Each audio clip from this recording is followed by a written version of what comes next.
Hello everyone. तर आज आपण बघतोय beta function type 2 examples.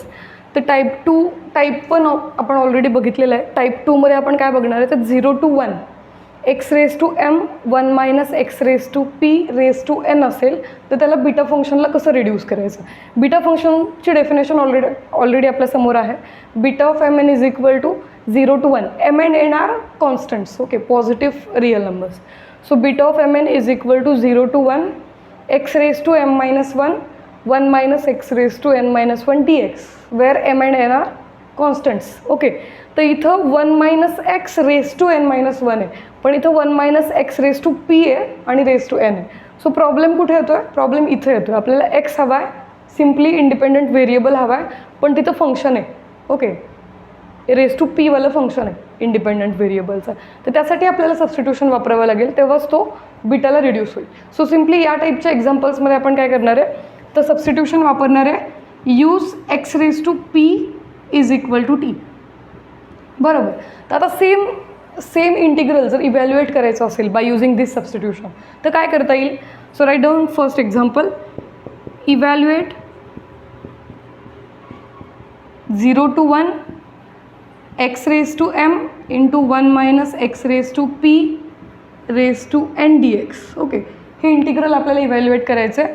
Same substitution use करायचं आहे. x raised to p is equal to t. So using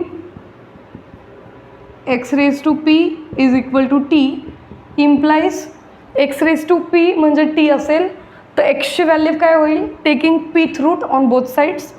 so x raised to p raised to 1 by p is equal to t raise to 1 by p. बरोबर. So x raise to p raise to 1 by p, a raise to m raise to n is always a raise to m into n. So या दोघांचा पॉवर्सचा product होईल. बरोबर. So p into 1 by p, p P cancel होणार आहे. You will have 1 only. Okay, which implies that x is equal to t raise to 1 by p.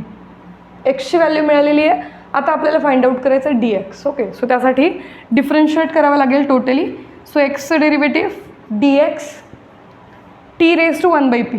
It is looking like t raise to n. Okay, t raise to n असेल तर derivative काय येतं N into t raise to n minus 1. So इथं काय येईल 1 by p into t raise to 1 by p minus 1 multiplied by टीचं derivative d T.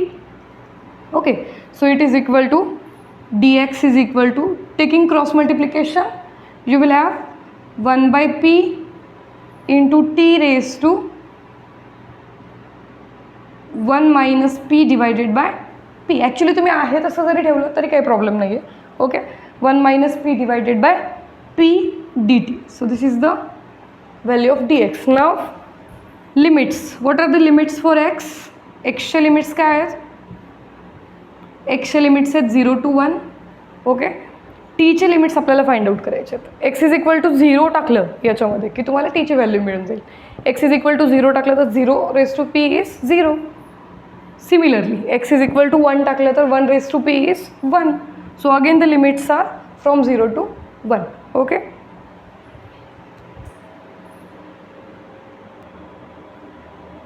So after substitution या गोष्टी आपल्याला मिळालेल्या आहेत. एक्स रेज टू पी म्हणजे टी, एक्स म्हणजे t raise to 1 by p आणि डी एक्स म्हणजे 1 by p t raise to 1 minus p by p d t आणि टीची रेंज काय आहे 0 to 1. So the integral I is equal to 0 to 1 x raise to m into 1 minus x raise to p raise to n dx.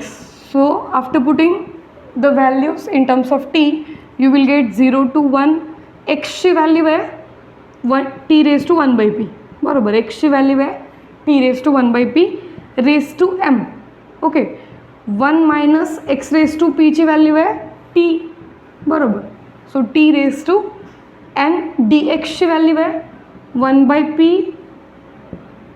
T raise to 1 minus p divided by p d t. Okay, so याच्यात हा जो 1 by p आहे तो constant आहे. So आपण त्याला इंटिग्रेशनच्या बाहेर घेऊ शकतो. So 1 by p 0 to 1 t raise to something मल्टिप्लिकेशनमध्ये. So a raise to m into a raise to n असेल तर पॉवर्सची ॲडिशन होते. बरोबर. सो इथं काय होईल टी रेज टू याची पावर आहे m/p, ओके, आणि याची पावर आहे 1 - p/p, okay, into 1 - t raise to n dt. 1/p आपण ऑलरेडी बाहेर घेतलेलं आहे. So it is equal to 1/p 0 to 1 t raise to m/p plus 1 - p/p, okay. So addition होईल t raise to m+1 - p divided by p, okay, into 1 - t raise to n dt. Now this is converted to the form of beta function, बरोबर. t raise to something into 1 - t raise to something. So it is 1/p times, आता हे जे powers आहेत, okay, m+1 - p divided by p आणि इकडं n, या पावर्समध्ये +1 करावं लागेल. का? कारण जनरली बीटाच्या डेफिनेशनमध्ये कसं असतं, beta of mn is equal to 0 to 1 x raise to m-1 असतो, बरोबर. म्हणजे इंटिग्रलच्या आतमध्ये जर m-1 असेल तर तो बीटा ऑफ m असतो. Similarly 1 - x raise to n-1 dx, बरोबर. सो इथं m-1 आहे म्हणून इथं m घेतलं आहे, म्हणजे +1 केलं आहे एक्सच्या पॉवरमध्ये, आणि 1 - एक्सच्या पॉवरमध्ये पण +1 केलं आहे. तसंच इथं पण होईल. टी रेज टू जी काही पॉवर आहे त्याच्यामध्ये +1 करायचं, 1 - टीची जी काही पॉवर आहे त्याच्यामध्ये +1 करायचं. सो काय मिळणार आहे तुम्हाला, beta of m+1 - p divided by p +1 comma याची पॉवर n आहे, so n+1. So simply it is cross multiplication करावी लागेल for the first coordinate. So 1/p beta of m+1 - p, आणि हा क्रॉस मल्टिप्लिकेशन केल्यानंतर +p - p कॅन्सल होईल. So beta of m+1 divided by p comma n+1, okay. If they are positive integers then we can convert it into gamma, okay. गॅमामध्ये convert करू शकता तुम्ही, आणि त्यात गॅमामधून परत फॅक्टोरियलमध्ये कन्वर्ट करू शकता. But I think this is okay, okay. So this is the value of the integral in terms of beta. Now next example is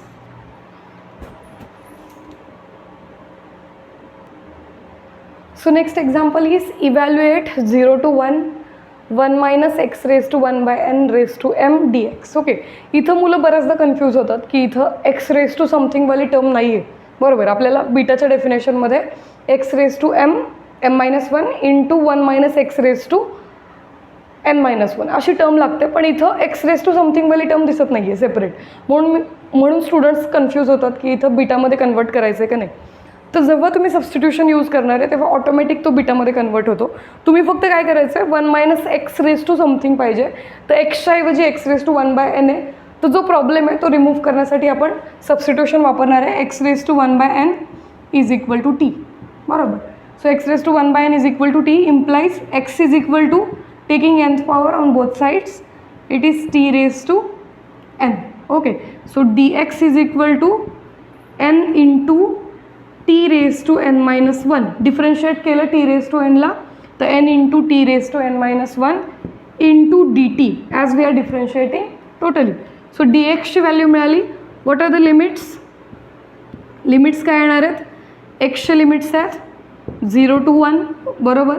तर इथं तुम्ही x रेज टू 1/n मध्ये एक्सची व्हॅल्यू 0 टाकली तर 0 रेज टू 1/n इज 0, म्हणजे टीचं lower limit पण 0च मिळालं. टीचं अप्पर लिमिट काय मिळेल, x इज इक्वल टू 1 टाका, 1 रेज टू 1/n इज 1चं nth रूट 1 येतं, बरोबर. So it is 1, okay. So limits are same. So i is equal to 0 to 1 x raise to 1/nच्या ऐवजी आपण काय टाकणार आहे आता, x रेज टू 1/nच्या ऐवजी t टाकणार आहे, बरोबर. सो 1 - t raise to m, okay. What is dx is n times t raise to n-1 dt. मिळाली का t रेज टू समथिंग वाली टर्म मिळाली. सो आफ्टर युजिंग सबस्टिट्यूशन काही एक्झाम्पल्समध्ये जी टर्म दिसत नाही आहे ती टर्म येऊ शकते, बरोबर. सो इट इज, याच्यात कॉन्स्टंट काय आहे, n कॉन्स्टंट आहे, सो आपण त्याला इंटिग्रेशनच्या बाहेर घेऊ शकतो, बरोबर. So n 0 to 1 - t raise to m into t raise to n-1 dt. Again this is converted to beta function, फक्त यांच्या प्लेसेस इंटरचेंज केलेल्या आहेत, बरोबर. तर it is equal to n times 0 to 1 t raise to n-1ला आधी लिहूयात आपण, okay, comma 1 - t raise to m dt. So what is this in terms of beta?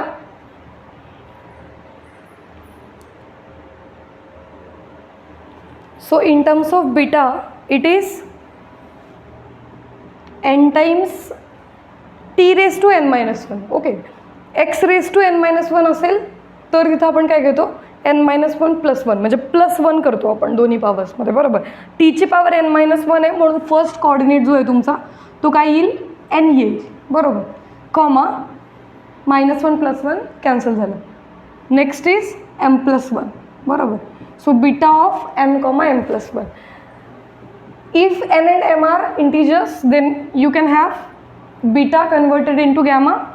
काय प्रॉपर्टी आहे beta of mn? Property converting beta function into gamma function. Beta of mn is equal to gamma m into gamma n divided by gamma of m + n. Okay, same property आपण use करू शकतो. So इथं काय येणार आहे n times beta of n, sorry gamma of n into